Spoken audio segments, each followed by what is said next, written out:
नमस्कार दोस्तों, मैं पारसनाथ लाइव हाई स्टडी आई इसमें आपका स्वागत है। आज हम लोग राजा महेंद्र प्रताप सिंह राज्य विश्वविद्यालय अलीगढ़ के बीए थर्ड सेमेस्टर एग्ज़ाम 2024 जो दिसंबर 2024 में एग्ज़ाम होने की संभावना है, उसके लिए पेपर 301 अर्थात ज्ञान एवं पाठ्यक्रम या नॉलेज एंड करिकुलम का यूनिट 3 ज्ञान के प्रसारण के लिए संगठनात्मक वातावरण का प्रैक्टिस सेट 9 हल करेंगे। दोस्तों प्रश्नों पर आएँ, लेकिन उससे पहले प्लीज़ आप लोग वीडियो को ज़्यादा से ज़्यादा शेयर कीजिए जिससे सभी लोगों को लाभ हो सके। यदि आप लोग चैनल को सब्सक्राइब नहीं किए हैं तो प्लीज़ चैनल को सब्सक्राइब कीजिए तथा वीडियो को लाइक और शेयर जरूर कीजिए, इससे मोटिवेशन मिलता है। आइए देखते हैं प्रश्नों को। पेपर 301 अर्थात ज्ञान एवं पाठ्यक्रम नॉलेज एंड करिकुलम, इसका यूनिट 3 ज्ञान के प्रसारण के लिए संगठनात्मक वातावरण, organisation climate for transmission of knowledge, इसका पार्ट 3 हल करेंगे। इसके पहले 2 पार्ट इसका हल कर चुके हैं, ठीक है। तो आप लोग ध्यान रखना, ये प्रैक्टिस सेट 9 है, इसके पहले 8 प्रैक्टिस सेट हल कर चुके हैं। यदि आप लोग नहीं देखे हैं तो डिस्क्रिप्शन में जाइए, लिंक का प्लेलिस्ट 301 दिया गया है, इस जगह पे क्लिक कीजिए तो इस पेपर की सारी वीडियो आपको क्रम से मिल जाएगी। आइए देखते हैं प्रश्नों को। यदि कोई क्वेरी है तो आप लोग 9654302596 पर मैसेज करके आप लोग ध्यान रखना, बात कर सकते हैं। आइए देखते हैं प्रश्नों को, लेकिन उससे पहले प्लीज वीडियो को लाइक और शेयर कीजिए जिससे सभी लोगों के लिए लाभ हो सके। बीएड जो फर्स्ट ईयर के बच्चे हैं उनके लिए भी महत्वपूर्ण है, ऑब्जेक्टिव उनका भी पेपर होगा। तो जो बीएड फर्स्ट ईयर के बच्चे हैं उन्हें भी इस चैनल के बारे में बताइए। आप लोग अपने कॉलेज में जो 2023 के प्रैक्टिस सेट हल हुए हैं उन्हें देखते रहें। जल्दी हम लोग बीएड फर्स्ट ईयर का भी प्रैक्टिस सेट स्टार्ट कर देंगे, तो प्लीज़ वीडियो को लाइक और शेयर कीजिए। आइए देखते हैं प्रश्नों को। पहला प्रश्न है, छात्र द्वारा किए गए वाचन को क्या कहते हैं? ए मौन वाचन, बी गहन अध्ययन, सी व्यक्तिगत वाचन, डी सामूहिक वाचन। छात्र द्वारा किए गए वाचन को क्या कहते हैं? सही जवाब हो जाएगा, ध्यान रखना, सी व्यक्तिगत वाचन। अनुकरण वाचन, इसे आदर्श वाचन भी कहते हैं, शिक्षक द्वारा किया जाने वाला वाचन है, ठीक है। तो आदर्श वाचन के पश्चात छात्रों द्वारा कक्षा में किया जाने वाला शाश्वत वाचन अनुकरण वाचन कहलाता है। पहले टीचर करते हैं, उसके बाद उसको छात्र जो है फॉलो करते हैं। व्यक्तिगत वाचन, व्यक्तिगत वाचन का अभिप्राय है व्यक्तिगत रूप से किया जाने वाला वाचन। व्यक्तिगत वाचन शिक्षक द्वारा भी किया जा सकता है और छात्र द्वारा भी किया जा सकता है। आदर्श वाचन, जब शिक्षक द्वारा छात्रों के सम्मुख वाचन किया जाता है तो आदर्श वाचन कहलाता है।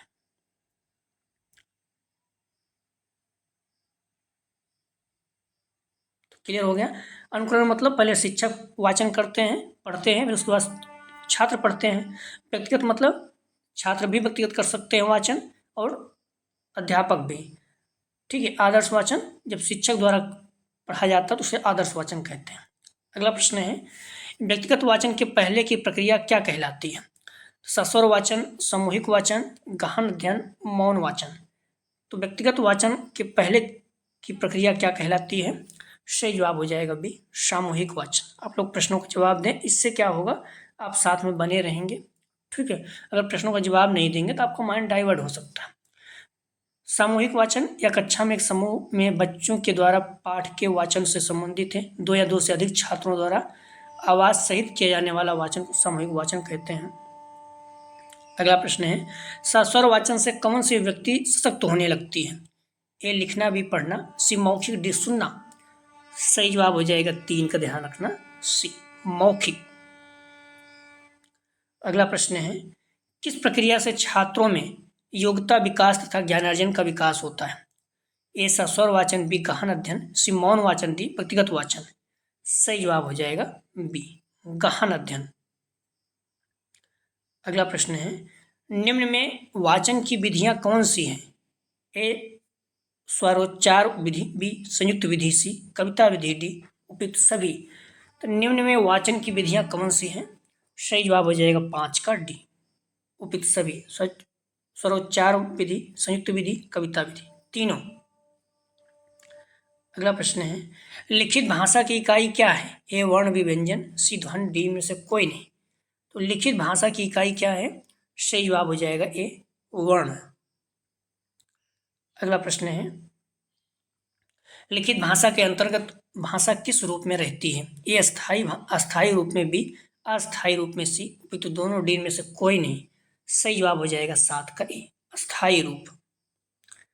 अगला प्रश्न है, हिंदी में मौखिक या लिखित रचना के अभ्यास से किसका अभ्यास होता है? ए शब्द रचना, बी व्याकरण रचना, सी वाक्य रचना, डी इनमें से कोई नहीं। तो हिंदी में मौखिक या लिखित रचना के अभ्यास से किसका अभ्यास होता है? सही जवाब हो जाएगा सी वाक्य रचना। अगला प्रश्न है, श्रुति लिपि की कितनी विधियां हैं? ए 5, बी 4, सी 8, डी 3। सही जवाब हो जाएगा, ध्यान रखना, 4। श्रुत लेखन का अर्थ है सुने हुए को लिखना या सुनकर लिखना। श्रुत का अर्थ होता है सुना हुआ। इस विधि में एक व्यक्ति बोलता है तथा दूसरा सुनकर उसे लिखता है। श्रुत में 4 वेद आते हैं, ऋग्वेद, सामवेद, यजुर्वेद, अथर्ववेद और वेदों के सूक्त। हर वेद के 4 भाग होते हैं, संहिता, ब्राह्मण ग्रंथ, अरण्य और उपनिषद। अगला प्रश्न है, निम्नलिखित में श्रुति लिपि के भेद क्या है? ए अध्यापक का उच्चारण स्पष्ट हो, बी बालकों के पास उचित लेख सामग्री हो, सी छात्रों को ठीक आसन पर बैठाया जाए, डी उपयुक्त सभी। सही जवाब हो जाएगा डी उपयुक्त सभी। अगला प्रश्न है, व्याकरण एवं रचना किसके रूप हैं? ए हिंदी, बी समास, सी भाषा, डी इनमें से कोई नहीं। तो व्याकरण एवं रचना किसके रूप हैं? सही जवाब हो जाएगा सी भाषा। अगला प्रश्न है, किस अभिव्यक्ति में व्यक्ति लिखित रूप से कार्य करता है? ए पढ़ना, बी मौखिक, सी सुनना, डी में से कोई नहीं। सही जवाब हो जाएगा बी मौखिक। अगला प्रश्न है, लेखन कौशल में लेखन अभ्यास कराना कौन सी अवस्था कहलाती है? ए प्रथम, बी तृतीय, सी चतुर्थ, डी द्वितीय। तो लेखन कौशल में लेखन अभ्यास कौन सी अवस्था कहलाती है? सही जवाब हो जाएगा सी चतुर्थ। अगला प्रश्न है, लेखन कौशल में श्रुति लिपि, प्रतिलिपि कौन सी अवस्थाओं की विधियां कहलाती हैं? ए प्रथम, बी चतुर्थ, सी द्वितीय, डी तृतीय। सही जवाब हो जाएगा 14 का, ध्यान रखना, डी तृतीय। अगला प्रश्न है, कविता शिक्षण के कितने उद्देश्य बताए गए हैं? ए 11, बी 10, सी 1, डी में से कोई नहीं। तो कविता शिक्षण के कितने उद्देश्य बताए गए हैं?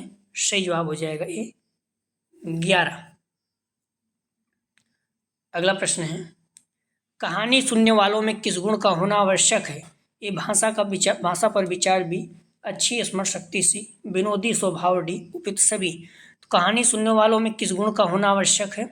सही जवाब हो जाएगा डी उपयुक्त सभी। अगला प्रश्न है, निबंध का पहला व मुख्य आधार क्या है? ए संस्करण, बी विषय, सी भाषा, डी प्रभाव। सही जवाब हो जाएगा 17 का, ध्यान रखना, सी भाषा। अगला प्रश्न है, भाषा शिक्षण में व्याकरण के कितने स्वरूप होते हैं? ए 3, बी 4, सी 10, डी इनमें से कोई नहीं। तो भाषा शिक्षण में व्याकरण के कितने स्वरूप होते हैं? सही जवाब हो जाएगा 18 का ए 3। अगला प्रश्न है, हिंदी साहित्य में व्याकरण सिखाने की सबसे उत्तम विधि कौन सी है? ए आगमन विधि, बी निर्णायक विधि, सी सुलेखन विधि, डी प्रयोग विधि। तो हिंदी साहित्य में व्याकरण सिखाने की सबसे उत्तम विधि कौन सी है? सही जवाब हो जाएगा, ध्यान रखना, डी प्रयोग विधि। अगला प्रश्न है, निम्नलिखित में से कौन सा तत्व नाटक का तत्व नहीं है? ए प्रत्याशा, बी निताप्त, सी वर्णन, डी फलागम। नाटक का तत्व नहीं है, सही जवाब हो जाएगा सी वर्णन। प्रत्याशा, निताप्त, फलागम है। फलागम मतलब जो फल की प्राप्ति लास्ट तक। आप लोग ध्यान रखना, डिस्क्रिप्शन में जाएंगे, लिंक का प्लेलिस्ट 301 दिया गया है, इस जगह पे क्लिक करेंगे तो इस पेपर की सारी वीडियो आपको क्रम से मिल जाएगी। ठीक है। अगला प्रश्न है, कहानी और उपन्यास में किस कारण समानता है? ए कथानक, बी चरित्र निर्माण, सी वाह्य दृष्टि, डी कल्याण शक्ति। तो कहानी और उपन्यास में किस कारण समानता है? ठीक है, तो इसका सही जवाब हो जाएगा डी कल्याण शक्ति। आप लोग ध्यान रखना, चरित्र निर्माण कथानक भी है, अगर गूगल में सर्च करेंगे तो कथानक हो जाएगा, और कहीं कहीं देखेंगे चरित्र निर्माण, लेकिन इसमें बराबर नहीं होता। जैसे कथानक है, उपन्यास का कथानक जो है बड़ा होता है, ठीक है, कहानी का कथानक छोटा होता है। चरित्र निर्माण मतलब जो चरित्र होते हैं उपन्यास में ज़्यादा होते हैं, कहानी में लगभग कुछ कम होते हैं। ठीक है, तो इस तरह से दोनों सही तो है बट पूरी तरह सही नहीं है। ठीक है, तो सबसे बेहतर उत्तर क्या है? कल्याण शक्ति। कहानी और उपन्यास में किस कांड समानता होती है? तो डी, कल्याण शक्ति। कल्याण शक्ति मतलब जो समाज का संदेश दिया जाता है, कल्याण उनके बारे में एक बेहतर दिखाया जाता है, ठीक, संदेश दिया जाता है कि आप बेहतर कार्य करो, नैतिकता, वो जो है कल्याण शक्ति। जिसे आप देख सकते हैं कल्याण शक्ति का अर्थ क्या है? सामाजिक संदेश और सामाजिक संकल्प के साथ जुड़ा सकता है। चाहे कहानी हो या फिर उपन्यास हो, दोनों जो है समाज में अच्छा होने का एक नैतिक संदेश देते हैं, ठीक है। तो दोनों, यही दोनों समानता है। क्लियर है? बाकी चरित्र निर्माण में उपन्यास में पहले बता दिया ज़्यादा है, समूह कथानक में भी देखेंगे तो उपन्यास में ज़्यादा है। बाकी आप देखेंगे तो बी भी सही हो जाता है, लेकिन बस यही है कि ये थोड़ा सा कम ज़्यादा है, ठीक है। तो सही उत्तर हो जाएगा डी, कल्याण शक्ति। तो आप थोड़ा सा देख सकते हैं कहानी और उपन्यास दोनों ही साप्ताहिक रचनाएं, साहित्यिक रचनाएं हैं जिनका मुख्य उद्देश्य कथा के माध्यम से दर्शकों को आकर्षित करना, उन्हें सिखाना है, ठीक है।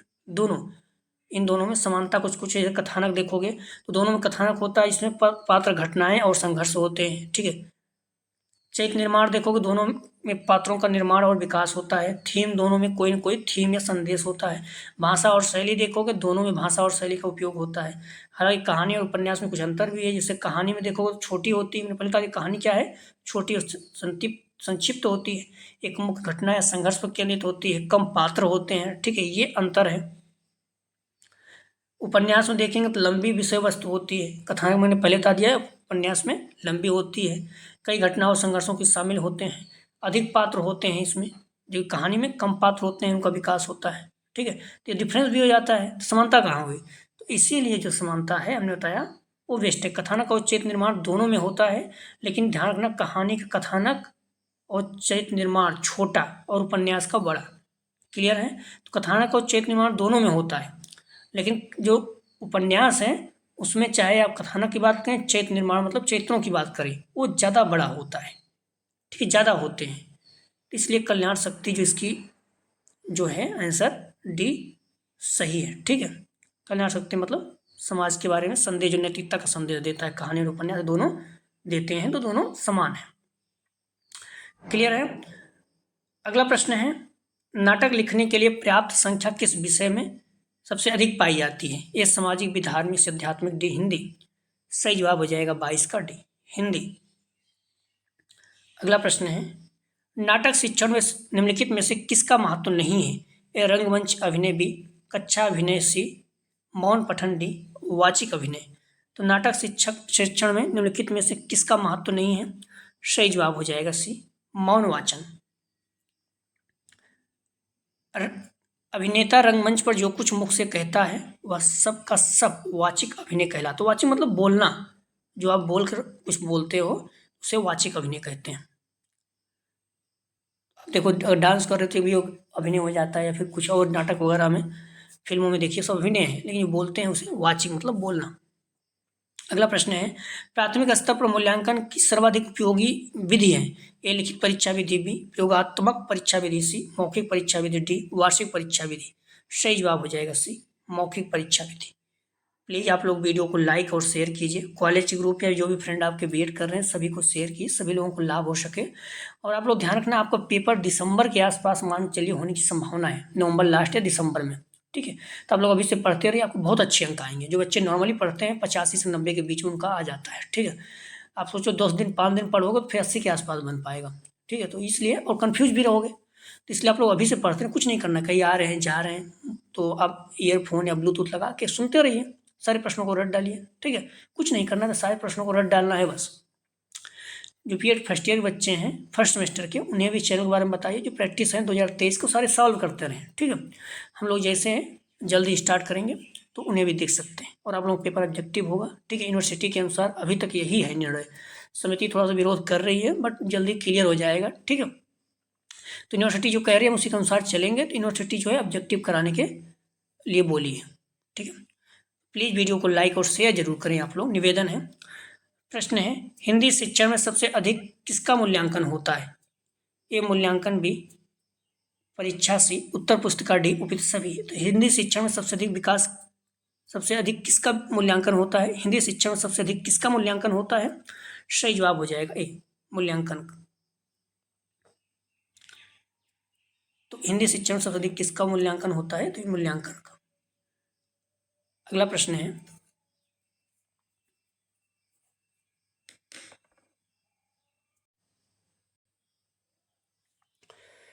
तो हिंदी शिक्षा में सबसे अधिक किसका मूल्यांकन होता है? तो सही जवाब हो जाएगा ए, मूल्यांकन का।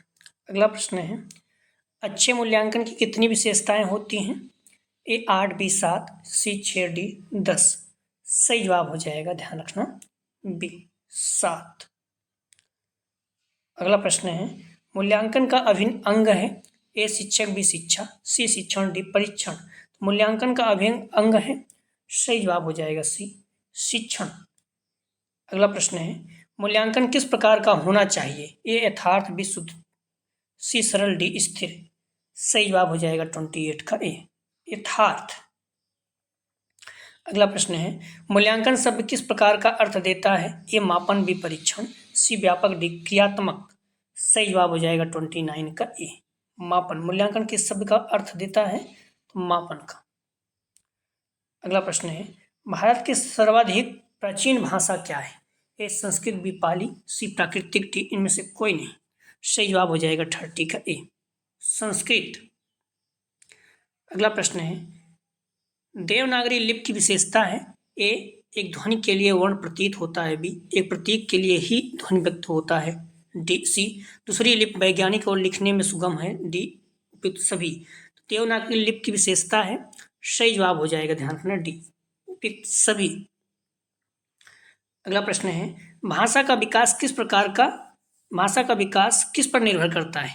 ए विप्रेरणा, बी अनुबंधन, सी अनुकरण, डी उपयुक्त सभी। सही जवाब हो जाएगा 32 का डी, उपयुक्त सभी। अगला प्रश्न है, कहानी के संदर्भ में किसका ध्यान रखना नितांत आवश्यक है? ए कहानी का चयन, बी कहानी की भाषा, सी कहानी कहने की शैली, डी उपयुक्त तीनों। सही जवाब हो जाएगा डी, उपयुक्त तीनों। अगला प्रश्न है, जन्म से लेकर 2 वर्ष की आयु तक के चरण में इंद्रियों के जरिए बच्चा प्राप्त करता है? ए प्राथमिक अनुभव, बी द्वितीयक अनुभव, सी तृतीयक अनुभव, डी इनमें से कोई नहीं। तो जन्म से लेकर 2 वर्ष की आयु तक के चरण में इंद्रियों के जरिए बच्चा प्राप्त करता है, सही जवाब हो जाएगा ए प्राथमिक अनुभव। अगला प्रश्न है, मातृभाषा के माध्यम से दी गई शिक्षा बच्चों का कौन सा विकास करती है? ए चारित्रिक, बी नैतिक, सी ए बी दोनों, डी में से कोई नहीं। तो मातृभाषा के माध्यम से दी गई शिक्षा बच्चों में कौन सा विकास करती है? सही जवाब हो जाएगा सी ए बी दोनों, चारित्रिक नैतिक दोनों। अगला प्रश्न है, बच्चा कहाँ से मातृभाषा को सीखता है? ए राज्य से, बी परिवार से, सी बचपन से, डी इनमें से कोई नहीं। बच्चा कहाँ से मातृभाषा को सीखता है? सही जवाब हो जाएगा बी परिवार से। अगला प्रश्न है, पियाजे ने बालक के ज्ञानात्मक विकास के अध्ययन के विषय में कितने वर्षों तक अध्ययन किया? सही जवाब हो जाएगा 37 का बी, 50। पियाजे ने बालक के ज्ञानात्मक विकास के अध्ययन का लगभग 50 वर्षों तक अध्ययन किया। उन्होंने बच्चों के मानसिक विकास के विभिन्न पहलुओं पर अपने अनुसंधान कार्य किए और अपने सिद्धांत को विकसित किया। अगला प्रश्न है, 2 वर्ष की आयु तक के बालक के पास कितने शब्दों का भंडार होता है? ए 280, बी 260, सी 270, डी 250। सही जवाब हो जाएगा 38 का, ध्यान रखना आप लोग, सी 270। अगला प्रश्न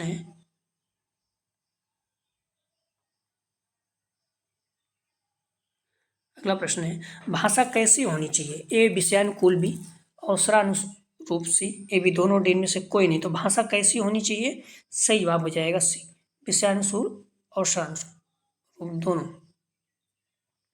अगला प्रश्न है, भाषा शिक्षण में किन सामग्रियों का प्रयोग सुनने हेतु किया जाता है? ए रेडियो, बी टेप रिकॉर्डर, सी ग्रामोफोन, डी उपयुक्त सभी। तो भाषा शिक्षण में किन सामग्रियों का प्रयोग सुनने हेतु किया जाता है? सही जवाब हो जाएगा डी उपयुक्त सभी। अगला प्रश्न है, विद्वानों ने लेखन शिक्षण की कितनी प्रणालियों को स्वीकार किया? ए 2, बी 3, सी 4, डी 5। सही जवाब हो जाएगा ए 2। अगला प्रश्न है, ब्रज भाषा मूलतः कहाँ की भाषा है? ए ब्रज प्रदेश, बी उत्तर प्रदेश, सी मध्य प्रदेश, डी इनमें से कोई नहीं। तो ब्रज भाषा कहाँ की भाषा है? सही जवाब हो जाएगा ए ब्रज प्रदेश, यूपी में है, मथुरा के आसपास। अगला प्रश्न है, भाषाई ध्वनि कहाँ से उत्पन्न होती है? ए वक्ता के वाग्यंत्र से, बी वाक्य के उच्चारण से, सी कंठ से, डी मुख से। भाषाई ध्वनि कहाँ से उत्पन्न होती है? सही जवाब हो जाएगा ए वक्ता के वाग्यंत्र से। अगला प्रश्न है, प्रत्येक स्वर व व्यंजन को क्या कहते हैं? ये रचना, विभाषा, सी शब्द, डी अक्षर। प्रत्येक स्वर व व्यंजन को क्या कहते हैं? सही जवाब हो जाएगा डी अक्षर। अगला प्रश्न है, कक्षा में आप कैसे प्रश्न करना पसंद करेंगे? ए, जिनका उत्तर सभी छात्र दे सकें। बी, जिनका उत्तर कोई भी छात्र ना दे सके। सी, जिनका उत्तर शायद ही कोई छात्र दे सके। डी, जिनका उत्तर देने के लिए छात्रों को सोचना पड़े। तो कक्षा में आप कैसे प्रश्न करना पसंद करेंगे? सही जवाब हो जाएगा डी, जिनका उत्तर देने के लिए छात्रों को कुछ सोचना पड़े। ठीक है, तो ऐसा प्रश्न जिसमें छात्रों को थोड़ा दिमाग लगाना पड़े, ऐसे प्रश्न करें। डी इसका सही जवाब है। अगला प्रश्न है, शिक्षक को अनुसंधान की रुचि रखनी चाहिए क्योंकि इसमें सही जवाब हो जाएगा 46 का ए, शिक्षक के ज्ञान का विकास होता है। अगला प्रश्न है, बालक के विकास की प्रक्रिया एवं विकास की शुरुआत होती है। ए, व्यक्तित्वहीन। बी, अंतर्मुखी व्यक्तित्व। सी, बहिर्मुखी व्यक्तित्व। डी, उभयमुखी व्यक्तित्व। बालक के विकास की प्रक्रिया एवं विकास की शुरुआत होती है। सही जवाब हो जाएगा 47 का, ध्यान रखना, सी, बहिर्मुखी व्यक्तित्व। अगला प्रश्न है, शिक्षा मनोविज्ञान किस प्रकार के पूर्वानुमान कर सकता है? ए, कार्य कारणों के बीच संबंधों को ज्ञात करके। सी, समुचित भविष्यवाणियों और डी, उपयुक्त सभी। सही जवाब हो जाएगा बी, संबंधों को ज्ञात करके। अगला प्रश्न है, अध्यापक की सहायता शिक्षा मनोविज्ञान करता है। ये मूल्यांकन विधियों के ज्ञान से। बी, पाठ्य पुस्तक के चयन से। सी, बालक को समझने के लिए। डी, उपयुक्त सभी। तो अध्यापक की सहायता शिक्षा मनोविज्ञान करता है। सही जवाब हो जाएगा डी, उपयुक्त सभी। अगला प्रश्न, वर्तमान समय में स्कूलों में मैत्री और प्रसन्नता का जो वातावरण दिखता है उसका कारण है। ये शिक्षण विधियां। बी, अच्छा वातावरण। सी, मनोवैज्ञानिक उपचार। डी, कुशल अध्यापन। सही जवाब हो जाएगा 50 का सी, मनोवैज्ञानिक उपचार। अगला प्रश्न है, शिक्षण प्रक्रिया में निम्नलिखित में से सर्वाधिक महत्वपूर्ण कौन है?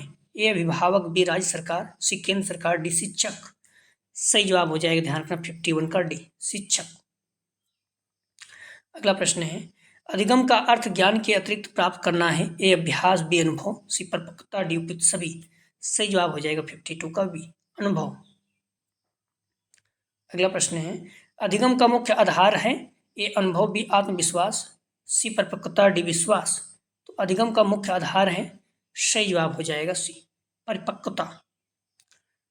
अगला प्रश्न है, अधिगम का शिक्षा में योगदान है। ए, व्यवहार परिवर्तन में। बी, समायोजन में। सी, नवीन अनुभव प्राप्त करने में। डी, उपयुक्त सभी में। तो अधिगम का शिक्षा में योगदान है। सही जवाब हो जाएगा डी, उपयुक्त सभी। व्यवहार परिवर्तन, समायोजन में, नवीन अनुभव प्राप्त करने में, तीनों में। अगला प्रश्न है, लैटिन शब्द पर्सोना का संबंध है।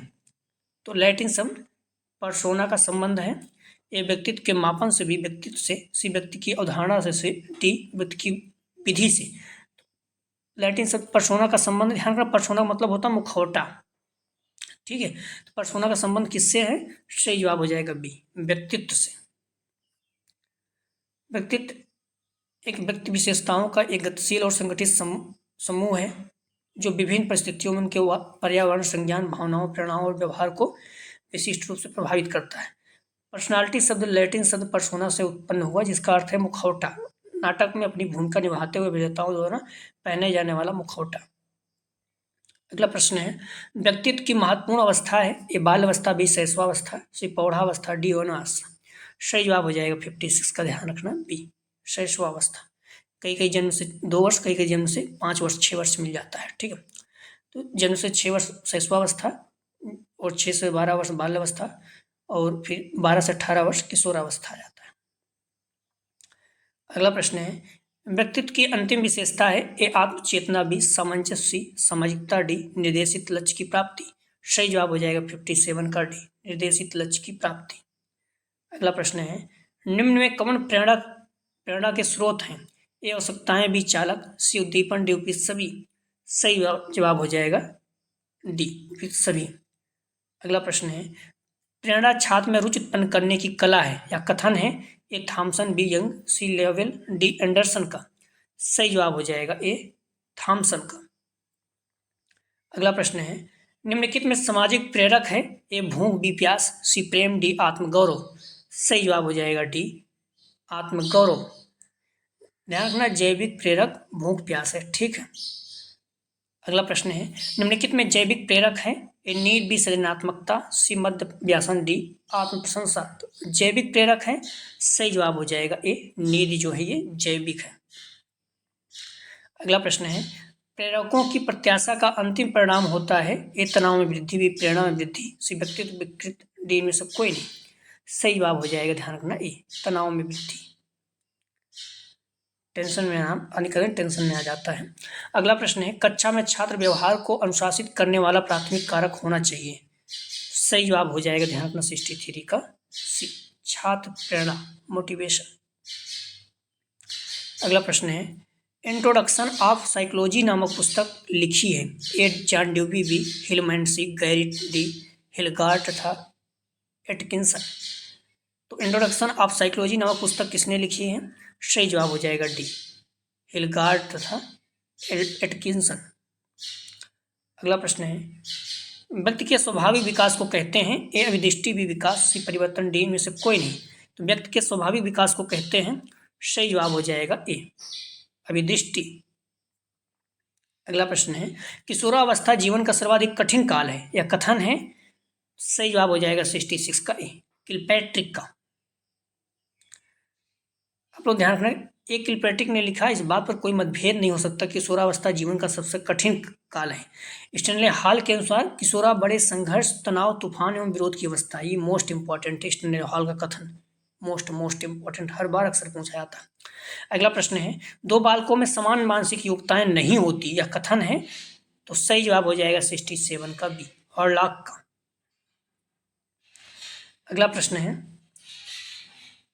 औपचारिक ज्ञान का क्या उद्देश्य होता है। ये मानव का मानसिक विकास, बी मानव का शारीरिक विकास, व्यवसाय हेतु तैयार करना, डी इनमें से कोई नहीं। तो औपचारिक ज्ञान का क्या उद्देश्य होता है? सही जवाब हो जाएगा ए मानव का मानसिक विकास।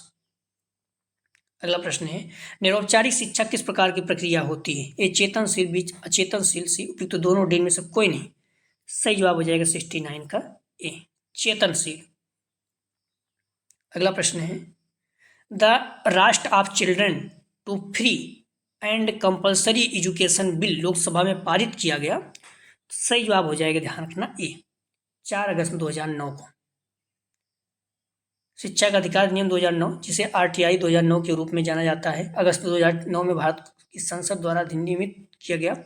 अनुच्छेद 21A के तहत भारत में 6 से 14 वर्ष के आयु के बच्चों के लिए मुफ्त और अनिवार्य शिक्षा के महत्व के तौर तरीकों को वर्णन करता है।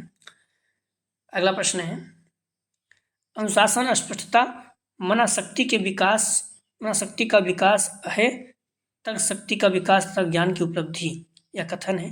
अनुशासन, स्पष्टता, मना शक्तियों का विकास है, तर्क शक्ति का विकास तथा ज्ञान की उपलब्धता या कथन किसका है? सही जवाब हो जाएगा, ध्यान रखना आप लोग, 71 का सही जवाब है ए लेंडले का। अगला प्रश्न है, किसने विद्यालय प्रबंधन एवं प्रशासन के सिद्धांत प्रतिपादित किए। तो सही जवाब हो जाएगा 72 का ए एडम्स का। अगला प्रश्न है, जितना अच्छा आप कर सकते हैं करें, किसने कहा। A Adams, B John Wesley, C John Dewey, D Philip Junction. सही जवाब हो जाएगा 73 का, ध्यान रखना आप लोग, बी जॉन वेस्ले। अगला प्रश्न है, किसने कहा कक्षा एक ऐसा स्थान है जहां छात्र अपने जीवन निर्माण काल का अधिकतर समय व्यतीत करते हैं। सही जवाब हो जाएगा सी शिक्षाविद फिलिप जंक्शन ने। अगला प्रश्न है, दंड एक बुरी वस्तु है और उसकी अवहेलना भी की जानी चाहिए, किस दार्शनिक के अनुसार। सही जवाब हो जाएगा 75 का ए पीरेन। अगला प्रश्न है, जिस प्रकार सेना के अस्तित्व के लिए अनुशासन का होना आवश्यक है, उसी भांति अनुशासन विद्यालय के लिए भी महत्वपूर्ण है, किसने कहा। सही जवाब हो जाएगा बी पीरेन। अगला प्रश्न है, छात्र क्रिया द्वारा सरलता से सीखते हैं क्योंकि। सही जवाब हो जाएगा ए छात्र क्रिया स्वयं करते हैं। अगला प्रश्न है, यदि कोई छात्र अकारण ही आपके साथ दुर्व्यवहार करे तो आप, सही जवाब हो जाएगा 78 का डी। या जानने की कोशिश करेंगे छात्र ने ऐसा क्यों किया। सबसे पहला काम यही करना चाहिए। अगला प्रश्न है, छात्रों में चोरी करने की आदत को कैसे दूर किया जा सकता है। ये बालकों को परितोष मतलब पैसा देकर, बी उदाहरण देकर, सी ताड़ना देकर, डी सजा देकर। तो छात्रों में चोरी करने की आदत को कैसे दूर किया जा सकता है। सही जवाब हो जाएगा बी उदाहरण देकर। सामने वाले 2-3 बच्चों को एग्जाम्पल दीजिए, बहुत ज़्यादा परिवर्तन आएगा। ठीक है, उसको मोटिवेशन भी मिलेगा। ये कहिए पैसा, अगर आप कुछ पैसा देते हैं तो सब तक कुछ समय के लिए रुक जाए, बाकी फिर शुरू कर देगा। उसको लगेगा बार बार कि नहीं करेंगे तो देंगे ही पैसा, नहीं देंगे तो हम चोरी करेंगे ही, या फिर जो भी गलत काम। उन्हें अन्य छात्रों को उदाहरण दें जिससे वही आदतें थी और उन्हें उनका परिणाम बताएं कि क्या नुकसान हुआ। ठीक है, अगर अच्छा करेंगे क्या फ़ायदा हुआ। छात्रों को शिक्षित करने और सामाजिक सम्मान के लिए अस्वस्थ करार दिए जाने के पीछे की वजह को छात्र को समझाएं। अगला प्रश्न है, विद्यालय में शिक्षण प्रणाली अपनाने का आधार है। ए शिक्षकों का विकास एवं उनका मानसिक स्तर, भी शिक्षकों का केवल विचार, भी दोनों, तीन में से कोई नहीं। सही जवाब हो जाएगा ए। विद्यालय में शिक्षण प्रणाली अपनाने का आधार है तो शिक्षकों का विकास एवं उनका मानसिक स्तर। संवेदना ज्ञान की पहली पीढ़ी है यह। सही जवाब हो जाएगा, ध्यान रखना, ए मानसिक विकास है। अगला प्रश्न है, तर्क जिज्ञासा तथा निरीक्षण शक्ति का विकास होता है। सही जवाब हो जाएगा बी 11 वर्ष की आयु में। अगला प्रश्न है, दो बालकों में समान मानसिक योग्यताएं नहीं होती, या कथन है। सही जवाब हो जाएगा बी हॉलॉक का।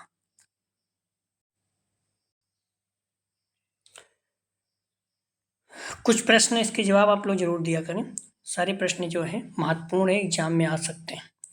प्रश्न है, विद्यालय के आंतरिक अनुशासन के लिए कौन उत्तरदायी है। ये राज्य सरकार, भी शिक्षक एवं स्कूल प्रशासन, सी ए बी दोनों, डी में से कोई नहीं।